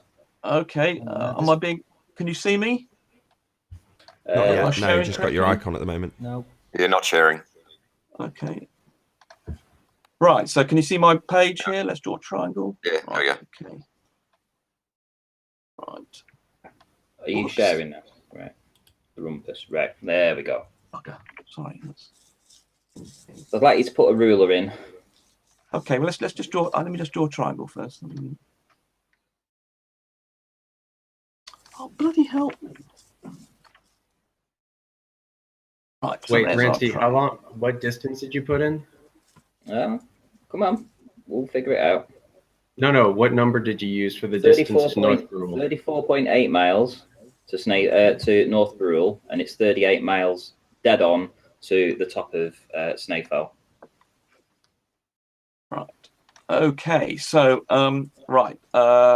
So what's the distance? Let's put in. Okay. Let's do The two furthest triangles. distant is 36. It's 36 miles. The furthest point. Sorry, 38 miles. Sorry, my mistake. 38 So miles. I'll put Snaefell at the top here. Yeah, Snaefell, 38 miles. Okay. So right now, is that going to make a difference on a flat? Of course it is. Yes. Okay. So right. So you're saying on a flat Earth? That's right. Yes, we're doing a flat. Okay. So this is for a flat Earth model. So okay, we can do a flat Earth model. Okay. working on. Right, okay. So for a flat Earth model, and we're working for Snaefell, and the distance you're saying to Snaefell is 38 miles. Can we do it in kilometers? Can we do it in kilometers? No, 38 miles is better. Miles, it doesn't really matter because it's easier to work in miles. No, it's Wait, not. I'm getting a different number for my distance than you, Ranty. How do you know it's 38 miles? Do you want me to share my screen? Yeah, please do. Just show me on Google Earth where you show the peak of Snaefell. Because if we don't get the peak distances right, then we're not going to match, obviously. Okay, right. Okay, so here we have a direct line of sight to the. Because my distance is really close. But it's slightly off. It's by maybe like a few hundred meters, and that actually makes a difference. Okay. Well, this is the very top on Google Earth. The very, very top of between these two towers, which is on. I've actually got an image up. It's the same as you can see here. If we're looking, this is an image that I took, and the highest point of Snaefell is directly between these two towers. Yeah. Yes. Okay. So exactly directly between those two towers, which is here. Well, why not just use the Ordnance Survey information? They give you the height of that. I can't remember what it is now, but they. No, we need the location. We don't need the height. So this is the distance. Yeah. Okay. Properties, and we have a measurement here of 38 miles. Can we get a bit more exact than that? If you did. Yeah, where is the observer location? Okay. I just want to make sure it's close to where it was for mine. I mean, I can change. If I follow this line back, you'll see the observer point. Oh. Which is right to the top of the hill. Okay, so I picked a slightly different observer point. That probably. Okay. I picked that little like gray area there. Oh, right. Okay. Yeah, that's where I measured my distance from. Yeah, but that shouldn't make any difference really. Yeah, that's really small. 38 miles, and obviously we need a better resolution than the 38. That could be. Is it 0.0? I think we need to. It won't really matter because honestly, it won't matter. Let's have it in meters, and then we can get. It's not even close. It's not even close. The difference between the two is quite important. Just get on with it, please. No, let's have it in meters. Yeah. Let's just get on with it. Stop fudging the things because you know you're wrong. I'm gonna go get it in meters then. If you won't, I mean, let him rounding it to the. If it's rounded to the nearest mile, that's not good enough. Here's the measurement. Rounded to the nearest mile is not good enough. Rumpus, can you stop talking over him, please? It's 34.8. You wanted the measurements that I'm giving you. I'm giving you the Google Earth measurements. 38 miles to the top of Snaefell and 34.8 miles to the top of North Barule. Right? Okay, let's put it in my diagram then. Okay, so you're saying we're getting somewhere. Well, if you did it in meters, because then you've got different bloody measurements of your height and everything. It's just crap. It's so difficult to do it. It's so difficult to do it in miles, isn't it, Rumpus? It is because you've got mixing up stuff. It's bollocks. So now, friends, just because you're going to have your ass, just because I'm going to so wreck you now. Right, you are 100% wrong about every single thing you do, and this will be another example. Come on then, this is going to be hilarious. No, it's going to have to be in meters because I'll have to do the conversion here. I need the height in the same units as the bloody. This is why you work in meters. Then everything's uniform, and you're messing around in bloody kilometers. Then okay, do you want the kilometers then? Yes, please. Right. Okay, 61.15. 61.15. And so that in meters. 61.15. Right, so that's 61,150 meters. Okay, what's the height of Snaefell? That was Snaefell. No, that was the distance. The height is 621 meters.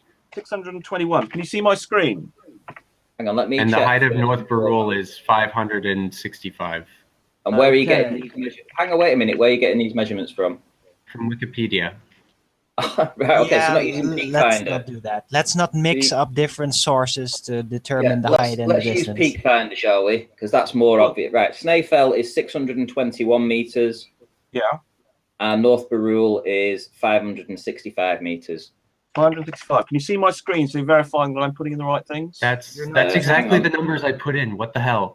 Right, so what's the distance to North Barule? They're definitely right then. Yes. 34.8, and then I'll change it to metric, and that will be to North Barule. It's 56.00, so 56. It's exactly 56 kilometers. Well, that's what it works out to. Okay, it's gonna be close, but Going to be close. It's not even going to be close. I want to see Right. this. I hope you. I do hope you share. Are you sharing? You're not sharing your screen. I am sharing. Am I not sharing? No, you're not. No, you're not. We're not seeing anything, Come Rumpus. on. Oh, sorry. Let's all share in this, shall we? What height are we actually taking this Because from? of course, I must admit, I am using Phillips figures here, but I'm Phillips. Well, it must be. Yeah. So Are you, on the are you flash, sharing the screen? Thanks. I am. Yeah, the audience are getting it now. Awesome. What height are you looking at? What height did you calculate this from, Ranty? Stop sharing again. For some reason. What the hell? Ranty, what height did you do your calculation from? Right. Can you see that? What do you mean my calculation? We're just doing it from ground level. You can do it at 40 feet if you want. From zero. Well, that's going to make no from zero. difference. Yeah, every time I put it up, Rumpus, No, it does make a difference. Because if you go up, then you have to take. Well, hang on. First of all, we can change and we can elevate you both 40 feet. It's going to make no difference. So No, what is the point here? Hey, no, Ranty, it doesn't make a difference. It definitely makes a difference. Right, just because you've both been proved wrong in this particular equation that you've somehow figured out.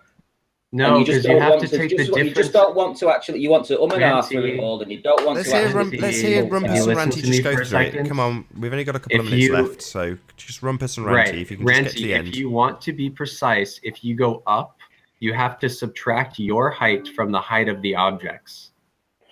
Right? Because you're viewing them from higher up. So you're effectively cutting off the bottoms of the objects. Yes, that's true. Yes. That's rubbish. Right. So we can do it from zero, which is perfectly fine. Hold on. But I if don't we do understand. Why would we do that?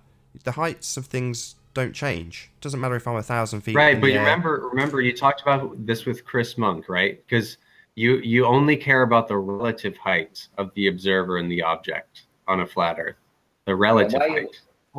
We were comparing the picture, the right? So heights. we should take the height of which the picture was taken from. Precisely. Can you get on with the results? Right. Okay, so we need to take off the height of the observer, which what we're going to say is. We should take 20 meters. 20 meters, or well, of course, Anthony. Pick whatever number you want. It doesn't matter. Okay, Anthony was at 35 meters. Exactly, it doesn't matter. It's okay, so it doesn't matter for it. I'm guarantee it's not going to make a difference. Okay, 35 meters? I don't think so. Can we get to the end? Well, that was Anthony's second observation point. Can we get to the end? Yeah, no, he's talking about obfuscating the truth. They know there's 2 minutes left and they don't want to present it and they won't come back because they've been embarrassed. No, I mean, I just showed you a picture with my calculations on it and it doesn't work. But, we can go through that again. Can someone do the calculation? It's not 35 meters, Rumpus. It is. Anthony's second observation point was 35 meters. Nathan, if you want to do is that for that specific picture? Okay, we should actually do it for Phillips. You're all talking at once. Say it again, Ranty. We'll do it for Phillips, 20 meters, because he's say actually it once more, Ranty. his presentation of his angles was for 20 meters. So let's do it for that. Did you say it once so more, that Ranty? is equal. Huh? Say it once more, Ranty. I didn't hear what you said. I said I'm happy to do a QED later if you want to do this, because obviously these guys are just they don't want to do this. Right, here we go. So we've now got a height of 601 meters in effect, a relative height of 6 of Snaefell, if you can see what I've got here on my screen, 601 meters. So we want to work out what the angle is. We can determine which one appears above the other, depending which angle is bigger. So if we do arctan of 601 divided by 61150, well, I've got just going to put that into my, and that's being radians. It won't, shouldn't they? I'll put that into degree and I'll put it into the other. It shouldn't matter. Just okay.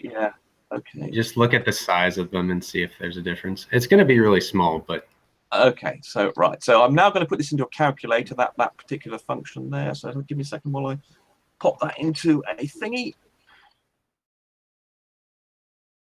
So that result is. Can we actually see you do the calculation? I've just put that into a calculator. It's a standard function, guys. Come on. That is the result. You can double check the results later on Google if you want. That is in radians. Okay, can you see that? Right. So now the other one. So let's do the other one. You can actually wait. Oh wait, no. Oh, we can actually do the small angle approximation here, Rumpus, right? Because the angles are so tiny. Yeah, it could do. Well, but Yeah, but I Do just it like active. it properly. Now let's Yeah. just see the difference. Got about, Okay, so let's got get about the result 30 for this seconds one. left.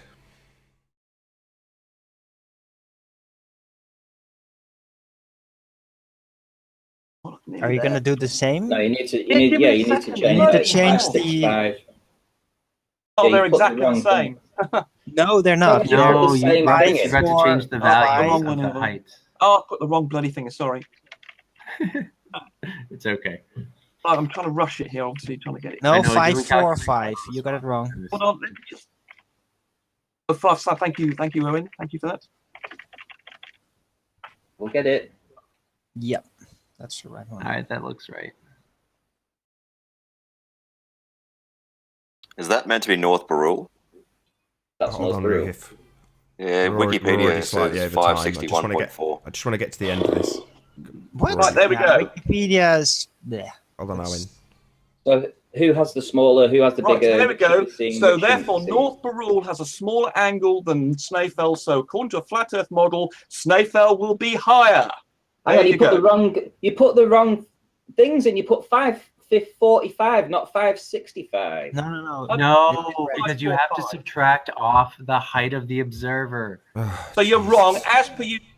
Well, with that, I'm going to say first and foremost a huge, massive, enormous thank you to all of the live audience for tuning in and hopefully for sharing this debate, and also a massive thank you to all of the debating panel for making this debate possible. If you've not done so already, be sure to like, comment, share and subscribe. I've been Nathan Oakley and I will see you all in the next video. Oh, what a day! What a lovely day!